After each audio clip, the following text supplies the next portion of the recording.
In this video, I'm going to show you how you can connect your Trust wallet to PancakeSwap. So what we'll first do is we'll go to PancakeSwap. So to get here, go to pancakeswap.finance or just open Google and type in PancakeSwap.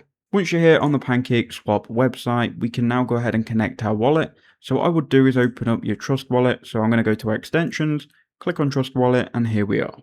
Now we can click connect wallet.